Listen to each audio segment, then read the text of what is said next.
Welcome to Shanti creations.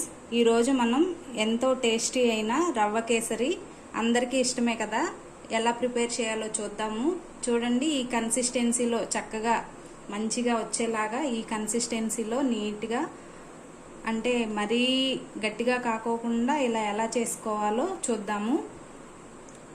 ఈ ఛానల్ని మీరు నచ్చితే కనుక, ఈ వీడియో నచ్చితే లైక్ చేయండి, మీ ఫ్రెండ్స్కి షేర్ చేయండి. మీరు ట్రై చేస్తే ఎలా వచ్చిందో కామెంట్ చేయండి. Thank you. మనం నెయ్యి వేసుకుందాము.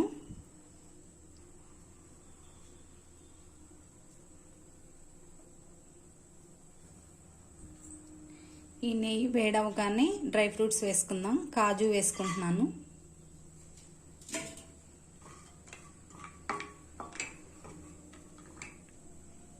అలాగే కిస్మిస్ కూడా వేసుకుందాం.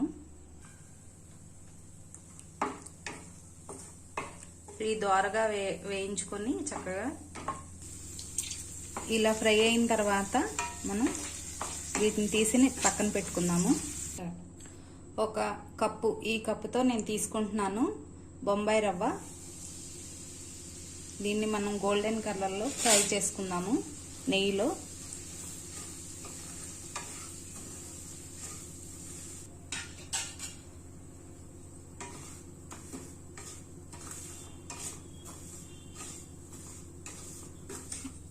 ఈ రవ్వని మనం ఫ్రై చేసుకునేటప్పుడు లో ఫ్లేమ్లోనే పెట్టుకొని చేసుకోవాలి, లేకపోతే ఇది మాడిపోతుంది.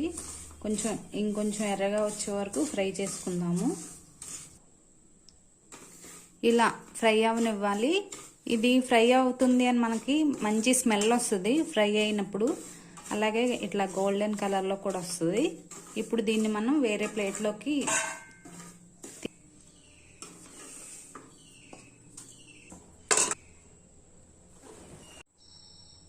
ఇప్పుడు మనం వాటర్ తీసుకుందాము. ఏ బౌల్తో అయితే రవ్వ తీసుకున్నామో ఆ బౌల్తో 3 తీసుకోవాలి.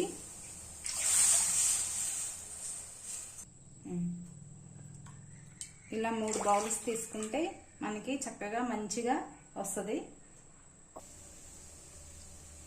నీళ్లు మరగనివ్వాలి. మరుగుతున్నప్పుడు మనం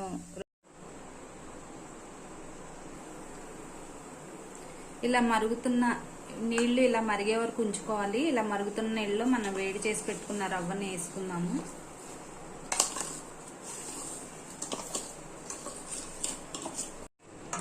ఇప్పుడు ఉండలు లేకోకుండా రవ్వని మనం నీట్గా తిప్పుకోవాలి. చూసారా, ఇలాగా ఉండలు వస్తే అసలు బాగోదన్నమాట. దీనిలో ఇంకొంచెం నెయ్యి వేసుకోవాలి. ఇలా ఈ రవ్వ కేసరిలో నెయ్యి ఎంత ఎక్కువ ఉంటే అంత టేస్ట్ బాగుంటుంది. ఇలా సిమ్లో పెట్టేసుకొని మనం నెయ్యి వేసుకొని దీన్ని బాగా ఉడకనివ్వాలి. ఇలా రవ్వ మొత్తం చక్కగా నీట్గా, చూసారా, ఇట్లా ఉడకాలన్నమాట, రవ్వ రవ్వగా లేకోకుండా. ఇప్పుడు మనం పంచదార తీసుకుందాము.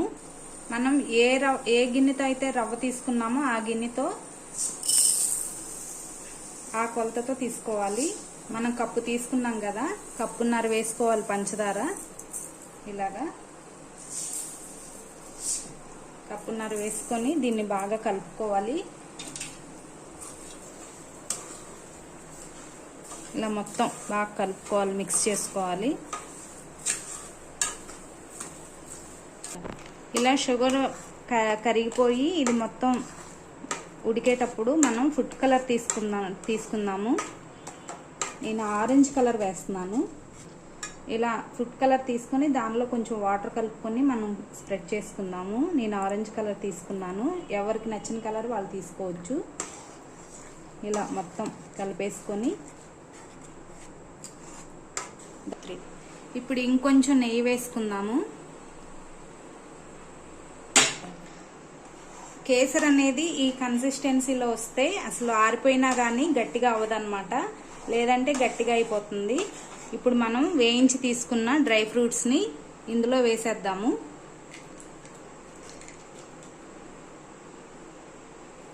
అంతేనండి, ఎంతో టేస్టీగా రవ్వ కేసరి.